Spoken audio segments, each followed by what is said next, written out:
연말과 연초를 어떻게 보내셨나요? 저는 지난주에 이야기 들었던 것처럼 갑작스런 그 코로나 확진으로 인해서 정말 간만에 이렇게 그냥 집안에서 여러 가지 밀린 것들 좀 정리하면서 다 정리하거나 계획을 세우지 못했지만 정리하고 좀 계획을 세우는 시간이 되어졌습니다. 뭐 불교식으로 얘기하면 진짜 면벽참선이죠. 그러면서 시간을 가졌었는데 나름 좋은 시간이었던 것 같습니다. 그럼에도 불구하고 아직도 미진한 부분들이 참 많고 또 계획을 어떻게 세워나가는지 고민하거나 또는 결정 내리지 못한 부분들도 있는 것 같습니다. 저희들은 지난주에 이어서 에베소서 이 말씀을 가지고 지난주는 이제 개인의 소망, 우리들이 어떤 비전과 꿈을 가져야 될지를 보았다라면 오늘은 교회 또 공동체로서 이 부분을 어떻게 보아야 될지를 좀 생각하는 시간을 갖기를 바랍니다. 오늘 말씀을 보게 되면 지난주에 1장 15절에서 19절까지를 보았는데 오늘은 18절에서부터 23절까지 말씀을 같이 좀 봤으면 합니다. 특별히 지난주 보았던 말씀 중에 18절에서 19절 말씀을 좀 더 다시 한번 되새겨 보았으면 합니다. 지난주는 코로나로 인해서 설교 말씀도 짧아지고 또 정신도 약간 멍해서 비논리적인 거거나 또는 기침으로 인해서 제대로 전달되지 못한 요소도 혹시나 있다라면 그건 양해를 하시기 바랍니다. 지난주 18절에서 19절을 보면서 그랬습니다. 너희 마음의 눈을 밝히사라고 되어 있습니다. 우리들이 하나님의 뜻과 하나님의 계획 그러한 것을 알기 위해서는 우리 노력만으로는 안 됨을 보아야 합니다. 최근에 읽고 있는 어떤 신학서 쪽에서도 그런 얘기가 나오더라고요. 성경을 이해하는 데 있어서 신학이라는 관점으로 지나치게 어떤 프레임이라는 것을 보게 되면 성경이 우리들에게 말씀하시고자 하는 것을 제대로 보지 못할 수 있음을 지적하는 부분을 읽으면서 참 많이 공감이 됐습니다. 어떤 교단이라든지 교리라는 것이 좋긴 하지만 어떤 때 그러한 틀들이 우리가 성경을 바라봄을 제한시킬 수 있습니다. 하나님이 우리에게 보여주시고자 하는 것을 제대로 보지 못할 수 있다는 것입니다.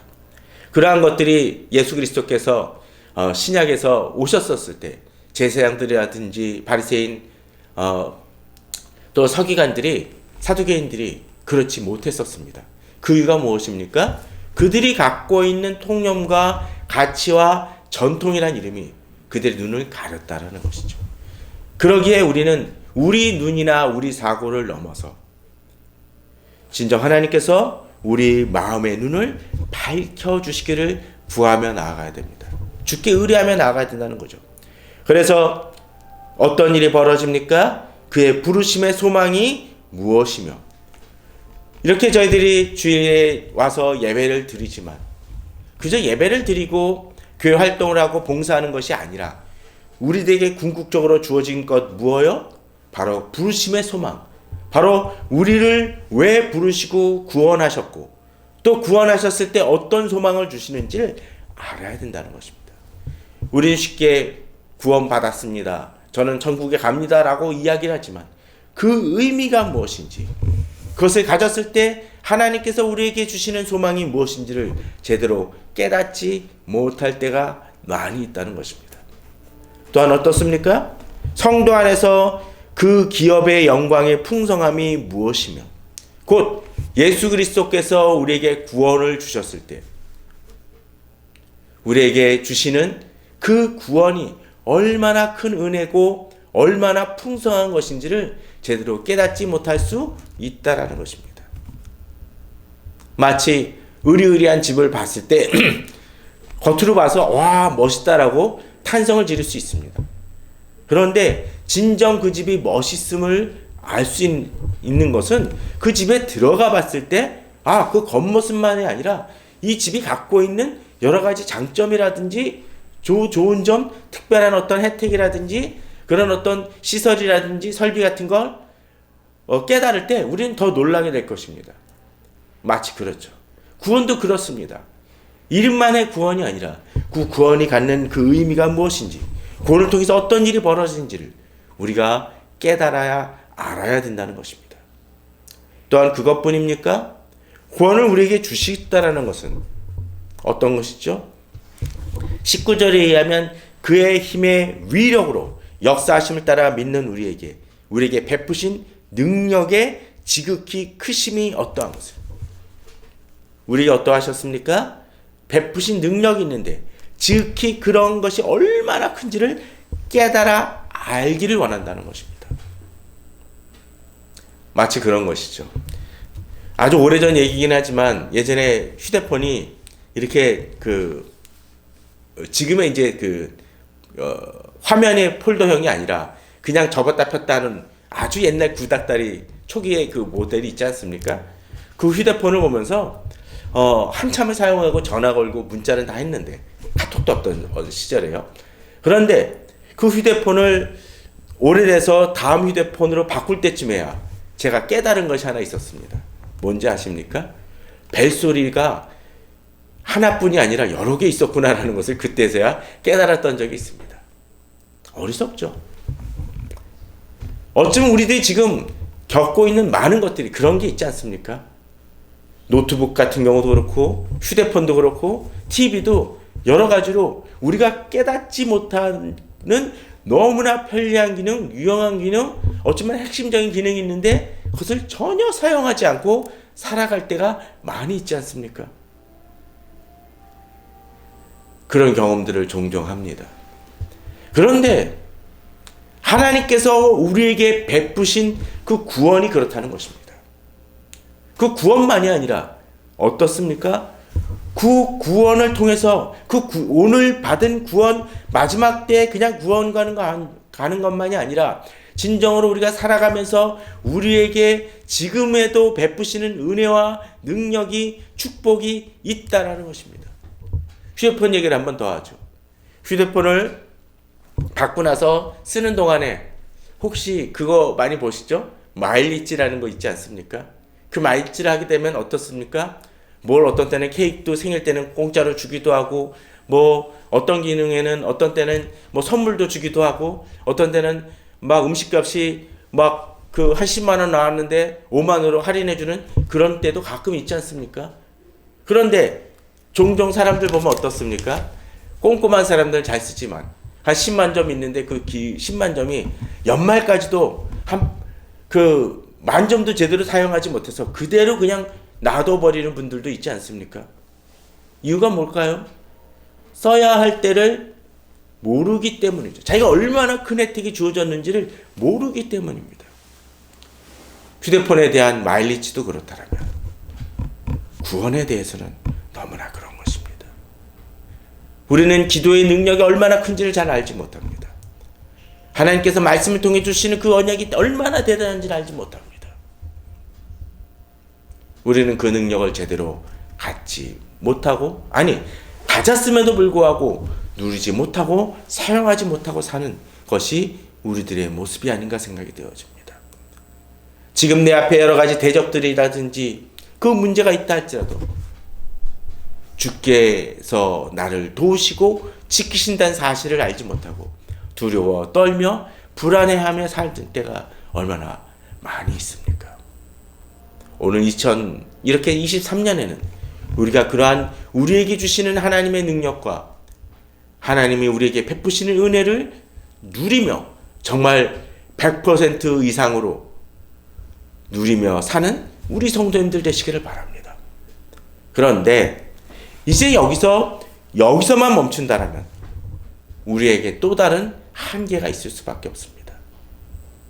사실 이 시대는 개인주의가 아주 팽배한 시대입니다. 그러다 보니까 자기 자신만이 중요해요. 그러나 우리의 능력은 나 혼자만으로 그치는 것이 아니라는 것입니다. 마태복음에 보면 두세 사람이 내 이름으로 모인 것은 나도 그들 중에 있느니라고 말씀하셨고 또 한 사람이 있으면 외롭지만 둘이 셋이 같이 있으면 힘들고 어려운 일도 이길 수 있다라는 구약의 말씀처럼 공동체는 힘이 있고 능력이 있습니다. 또 개인만이 아니라 이 공동체에 주시는 하나님의 커다란 역사와 약속이 있음을 우리는 좀 알 필요가 있다라는 것이죠. 그러면서 그 능력이 어떠한 것인지를 이제 이야기해 줍니다. 특별히 교회에서 어떤 일이 벌어지는지를 보여줍니다. 먼저 20절입니다. 그의 능력이, 곧 하나님의 능력이 그리스도 안에서 역사하사, 곧 성육식하셨던 하나님께, 예수 그리스도께 역사하셨다는 것이죠. 그 중에 대표적인 것이 바로 무엇입니까? 바로 죽은 자들 가운데서 다시 살리시고, 이것은 어떤 것을 의미합니까? 바로 예수 그리스도께서는 바로 인간의 가장 근원적인 고민과 문제라고 얘기할 수 있는 그 죽음, 도저히 인간으로서는 답을 내릴 수 없는 그 죽음이라는 문제를 하나님께서 해결해 주시고 예수 그리스도를 살리심으로써 그 죽음의 문제의 물꼬를 하나님이 열어주셨음을 오늘 본문은 보여줍니다. 우리에게 주어지는 구원이 바로 그러한 것입니다. 그리고 그 구원은 어떻습니까? 예수 그리스도께서 물꼬를 여심을 통해서 바로 내가 다시 살아날 수 있다는 소망을 가지게 된다는 것이죠. 또 그 소망은 나만의 것입니까?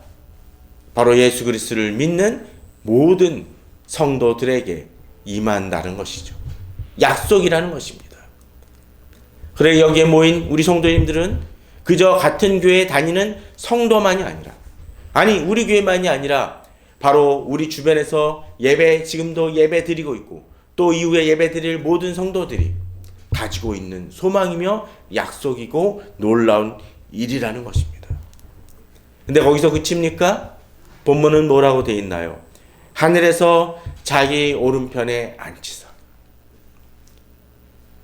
우리는 육체적 부활로만 그치는 것이 아닙니다. 부활하신 예수 그리스도께서 어떠셨습니까? 바로 하늘에 곧 승천하셔서 하늘에 올라가셔서 하나님의 오른편에 앉으셨다라는 것입니다. 놀라운 일이죠. 그러기에 우리는 단순히 이 세상 속에서 한번 구원받아서 영원한 생명을 누리는 것이 아니라 우리에게 어떤 소망이 주어집니까? 하나님 나라의 소망이 우리에게 주어지는 놀라운 일을 경험한다는 것입니다. 그런데 이제 여기서 한 걸음 더 나아가는 모습을 보여줍니다. 특별히 21절입니다. 모든 통치와 권세와 능력과 주권과 이 세상뿐 아니라 오는 세상에 일컫는 모든 이름 위에 뛰어나게 하시고, 이 하늘 위에 앉으시고 다스리신다는 의미가 어떤 것이라고요? 모든 통치, 권세, 능력, 주권, 이렇게 얘기를 하죠. 이것만 보면은 그냥 그냥 뭐 영적인 세력들을 다스리시는 것으로 비춰집니다. 그렇게 느껴질 수 있어요. 또 뒤에 드는 내용은 어떻습니까? 이 세상뿐만 아니라 오는 세상에 일컫는 모든 이름. 이것은 어떤 것입니까? 지금 다스리고 있는 권세들만이 아니라 영원히 그 모든 권세들이 온다 할지라도 누가 제일 높아요? 바로 하나님 아버지께서 높으시다는 것입니다.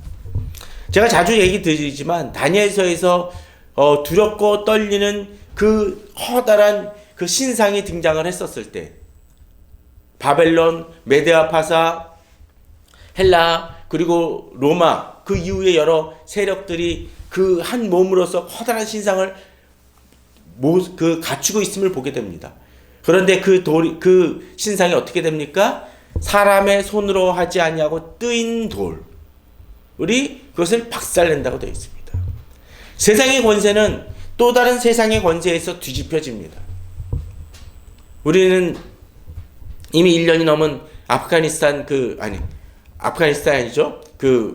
우크라이나 전쟁을 기억하시기 바랍니다. 우크라이나 전쟁이 처음 발발했을 때 대부분의 사람들이 어땠습니까?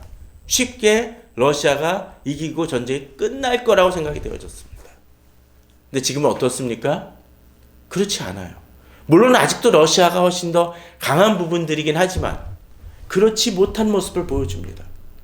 심지어 어떤 일이 벌어집니까? 최근에 크리스마스 기간으로 인해서 잠시 36시간 동안 휴전하자는 얘기까지 나옵니다. 지금 푸틴이 아주 혼란한 위치에 있습니다. 세상의 권세라는 게 그렇습니다. 그런데 오늘 본문은 그냥 보게 되면 앞서 얘기 드렸던 것처럼 그냥 영적인 세력이라든지 그런 것으로만 비춰질 수 있는데 이 다른 번역들을 좀 봤으면 합니다. 새 번역입니다. 모든 정권, 권세, 능력, 주권위에 그리고 이 세상뿐만 아니라 오는 세상에서 일컬을 모든 이름 위에 뛰어나겠습니다. 이 정권이라고 하니까 조금 더 감이 오죠. 자, 21절입니다. 쉬운 성경 21절입니다. 하나님께서는 그리스도를 모든 지배자, 권세자, 왕들, 이 세상과 다음 세상에 있을 그 어느 누구보다도 뛰어나게 하셨습니다. 이 얘기는 무엇입니까? 하나님의 권세가 사단이라든지 악한 어떤 영적 세력만이 아니라 그 통치의 능력이 어디까지 맙니까? 이 세상 모든 권세자들에게도 임한다는 것입니다. 이 모든 지배자에는 왕들만이 아니라 어떤 것도 포함될까요? 어쩌면 재벌이라든지 또는 세상의 권력자들 모든 것들이 다 포함이 되어집니다. 또 그것은 어떻습니까? 지금 대통령이 있고 그 이후에 또 어떤 대통령이 등장할지는 우리는 아무도 알지 못합니다. 진보 쪽에서 나올 수도 있고 보수 쪽에서 나올 수 있고 아주 엉뚱한 사람이 나올지도 모릅니다. 미국에서 트럼프가 그 대통령이 되었었을 때 사람들은 불안해하고 두려워했습니다. 그리고 그 여파도 아주 컸었죠. 그러나 그 트럼프도 연임도 못하고 무너지고 말았습니다. 우리는 알아야 됩니다. 지금 어떤 정권이 드러나서 어떤 사람은 지지하고 어떤 사람은 반대할지도 모르지만 한 가지 분명한 건 있습니다. 그 권세는 유한하다라는 것이고 그 권세는 누구 아래 있습니까? 하나님 아래, 예수 그리스도 아래 있음을 우리는 알아야 된다는 것입니다. 그러기 우리는 겸손해야 됩니다. 서로 그들이 깨닫지 못한다 할지라도 우리는 그리스도인들은 알아야 됩니다. 또 이러한 권세는 단순히 왕들이라든지 정권을 가진 그런 사람들만이 해당이 되어집니까? 교회 내에서도 동일하게 적용이 되어집니다. 가끔 교회를 보게 되면 목사들이 또는 장로들이 자신들이 이 교회를 다스리고 생각한다고 생각하고 전행하는 모습들도 보게 됩니다. 그 이유가 무엇입니까? 하나님을 믿는다고 하면서도 하나님이 자신들을 다스리고 계시다는 것. 자신이 지금은 많은 것을 다스리고 있고 마음대로 할 수 있을지 모르지만 그 권세는 유한하다는 것을 깨닫지 못한다는 것입니다. 종종 교회 내에서도 자신이 헌금을 많이 해서 그 모든 것을 내가 좀 더 교회 영향력을 가질 수 있다라고 말하시는 분들도 있습니다. 아닙니다.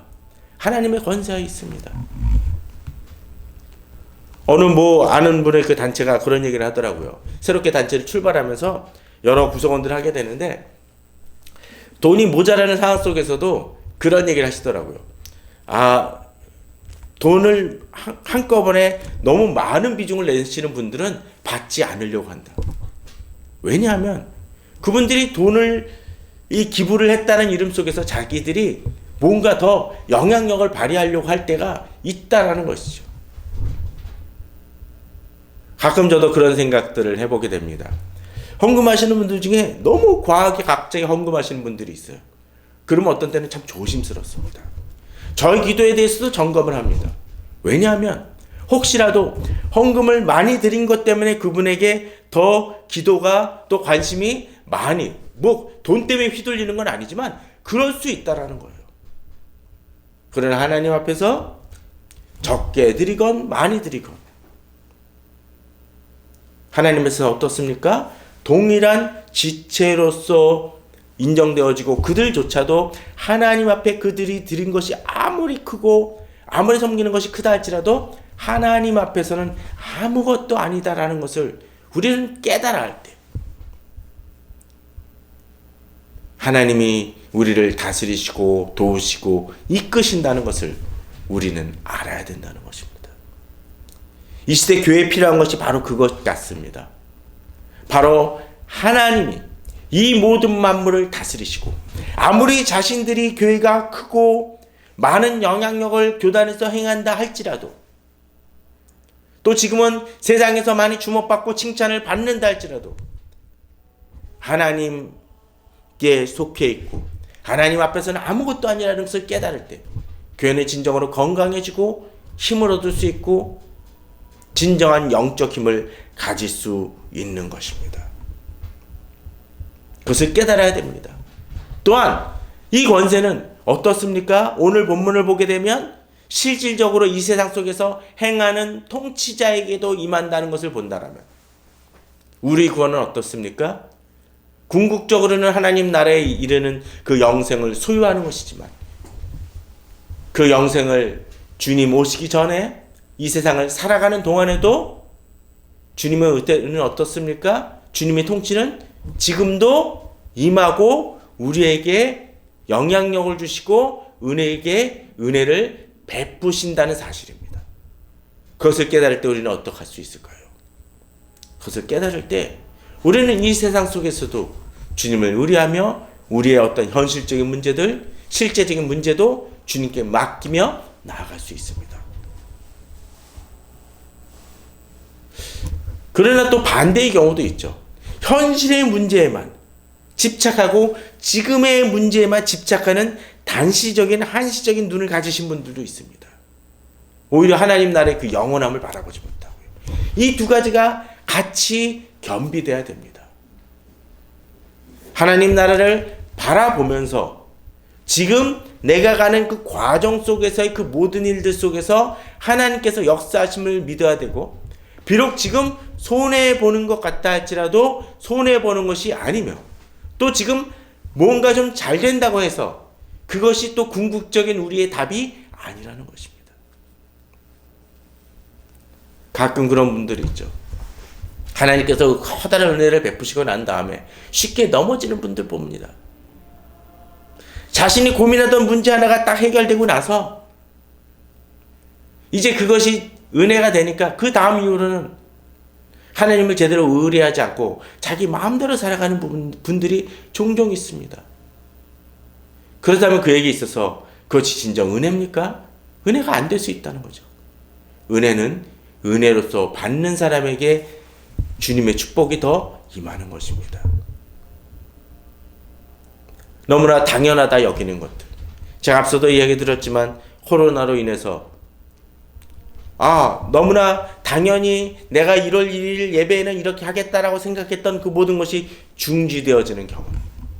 또 몇 년 전만 하더라도 그 기침이 심해가지고 제대로 설교하기도 힘들었던 때도 있었는데 갑작스럽게 하나님의 은혜로 인해서 그렇지 않게 된 이후에 정말 그 기침 없이 설교하고 찬송하게 된 그 은혜를 잊어버린 그것을 바로 지난주에 경험하면서 하나님의 은혜구나라는 것을 다시 깨닫습니다.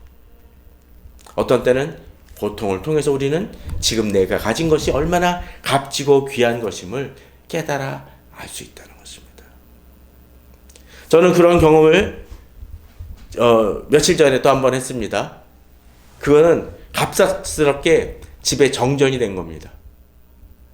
정전이 되고 나니까 몇 년 동안 진짜 그 정전 한 번 없이 그냥 살아왔는데 정전이 되고 나니까 모든 것이 올스톱 되는 경험들 하죠.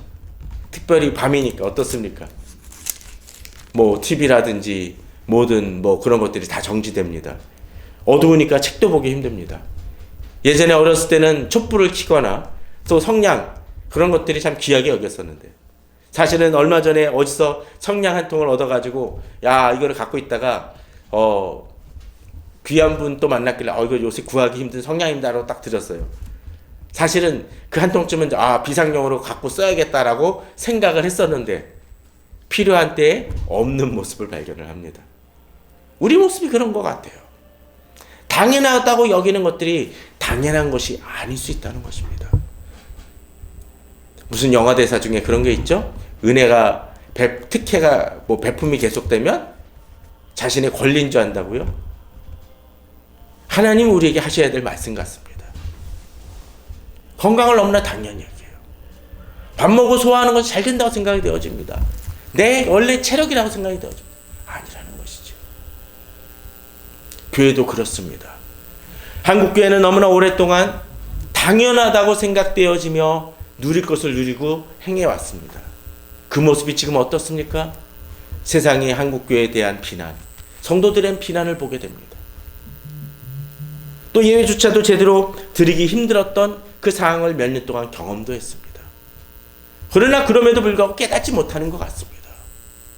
진정으로 하나님 앞에 겸비하며 나아가야 됩니다. 교회가 목사나 장로나 건물이 주인이 아니라 오직 하나님만이 주인이시기에 우리가 엎드려 경배해야 됨을 우리는 깨달아 알아야 될 것입니다.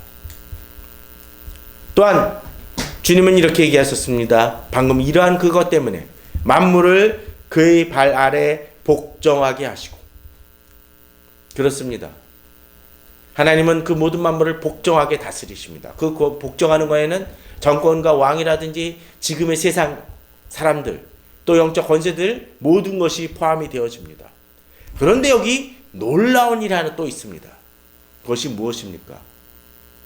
그를 만물 위의 교회의 머리로 삼으셨다라는 것이죠.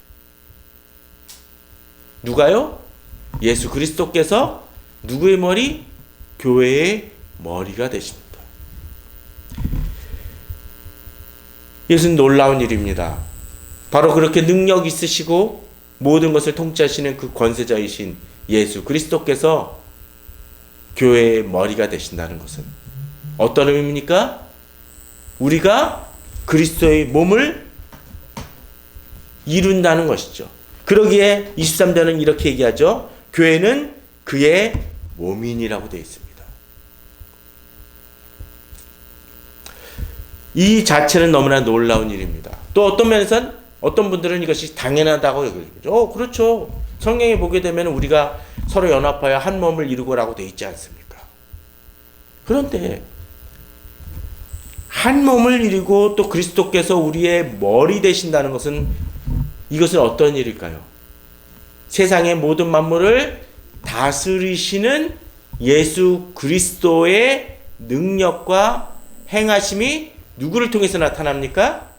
바로 교회를 통해서 나타나고 또 교회에게 그 능력이 주어진다라는 사실입니다.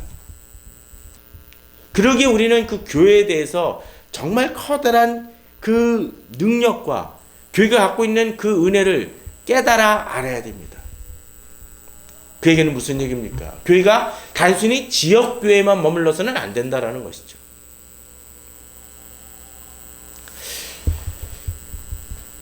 얼마 전에 읽었던 책 중에 그 격리돼서 읽었던 책 중에 죽어가는 교회의 해분과 부검하라라는 책을 봤습니다. 참 인상적인 교회더라고요. 그 어느 분이 죽어가는 교회들에 대한 컨설팅만 하는 거예요. 분석을 해서 그 원인들을 뽑아내요. 근데 그런 분들 참 대부분이 그런 얘기들을 합니다.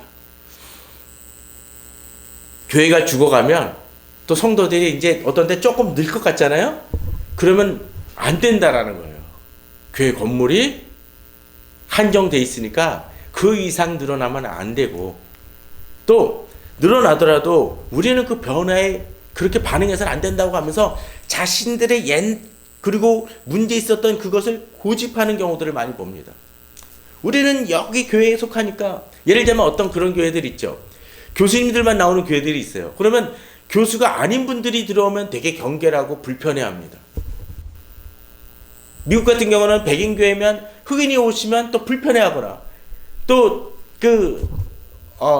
이 아시아 분들이 들어오면 불편해하는 교회들이 있습니다. 성도가 늘어나면 복되다라고 생각을 해야 되는데 자신들과 조금이라도 다르면 그 틀 속에서 받지 않게 되죠.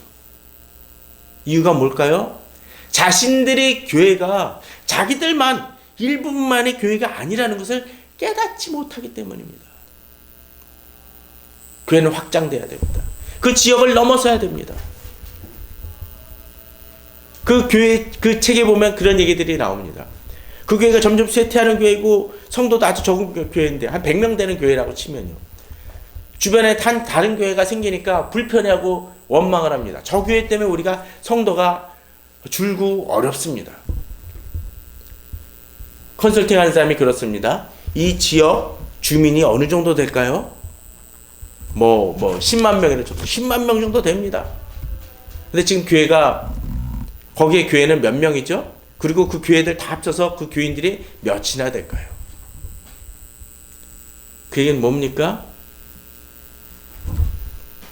어떤 때 아직도 10만 명이란 숫자에 비하면 교회는 부족하고 너무나 모자란데, 이 옆에 있는 그 두 교회 정도만 가지고 씨름한다는 거예요. 서로 싸움한다는 거죠. 100명의 숫자를 가지고 나눠 먹기라고 자꾸 누가 뺏어가느냐라는 것에 집착한다는 거죠. 봐야 될 건 뭡니까? 99,990명이라는 것이죠. 아직도 주님을 알지 못하는 많은 성도들이, 사람들이 있음에도 불구하고 거기에 눈을 돌리기보다는 그 안에 있는 몇몇 사람들을 가지고 서로 양뺏기 하고 있다는 것입니다. 지금 한국교회 모습이 그런 부분 아닙니까?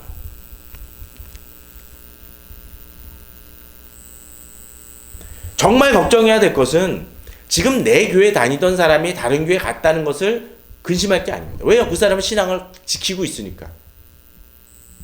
그 중에 한 사람이 교회를 떠나서 교회를 다니지 않으면 고민해야 됩니다. 어떤 사람이 여기 교회 잘 다니자 다른 교회 가서 어떤 사정으로 인해서 옮겨서 예배를 드리는 건 아무 문제 아니에요, 사실은. 우리는 밖에 있는 사람을 봐야 된다는 것이죠. 또한 우리 통치는 이 교회만 머무는 것이 아니라 이 세상을 향해 있는데 우리는 교회만 한정하고 교회만 지키려 한다는 것입니다.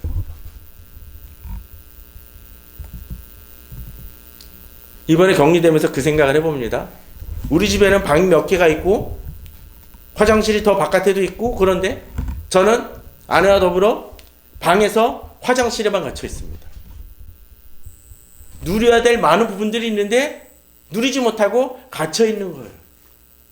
교회가 그런 것 같습니다. 이 시대 교회들이. 그 많은 땅과 많은 권세와 누려야 될 것들이 있는데 마쳐 코로나로 해서 격리된 것처럼 그렇게 갇혀 있는 모습이 우리들에게 있다라는 거죠. 교회는 그의 몸입니다. 뒤에 뭐라고 되어 있습니까? 만물 안에서 만물을 충만하게 하시는 이의 충만합니다. 충만이란 말이 2번 반복이 되어지죠. 만물 안에서 만물을 충만하게 하시는 이. 이걸 보면서 그 생각이 되어버립니다. 이 세상에 많은 문제들이 있죠. 교회 내에도 많은 문제들이 있습니다.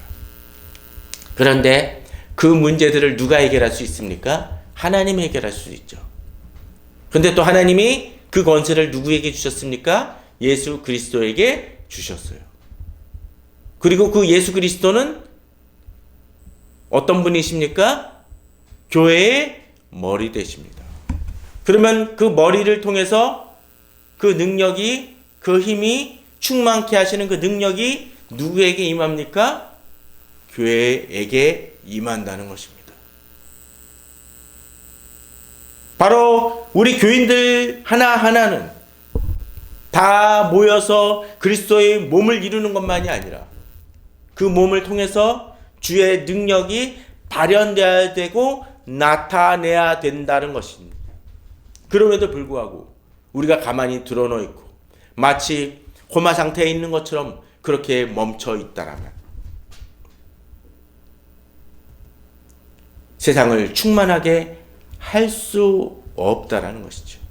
또한 세상이 충만해지지 못하는 이유 중에 하나는 바로 교회가 교회되지 못하기 때문입니다.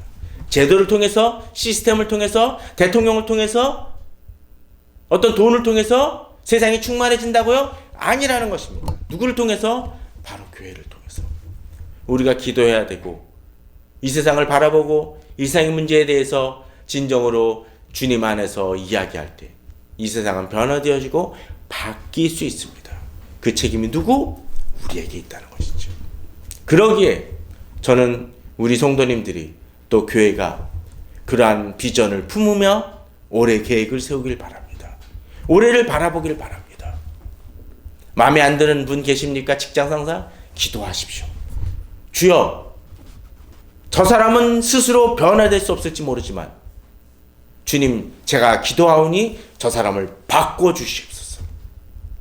병든 부분을 치유하여 주시옵소서. 주님, 대통령이 또는 재벌이 문제가 있습니까? 주님 도와주시옵소서. 우리 사회 문제가 해결되지 못합니까? 주여 도와주시옵소서. 그런데 그게 활성화되려면 어떻게 해요? 나 혼자 힘으로 됩니까? 교회 공동체 때 가능합니다. 또 우리 지역교회 하나만 됩니까? 아니라는 거죠. 온 한국교회가 힘을 합칠 때, 믿음으로 서로 기도하고 나아갈 때 이 세상의 변화는 이루어질 것입니다. 올 한 해 이제 벌써 두 번째 주인데 이제 그러한 마음으로 나아가길 바랍니다. 주께서 주신 그 능력으로 이 세상을 충만하게 하시고 이 세상에 진정으로 우리가 그리스도의 몸으로서 주의 영광을 드러내는 우리 성도님들, 또 교회, 한국교회, 이 세계교회 되기를 주님의 이름으로 축원합니다.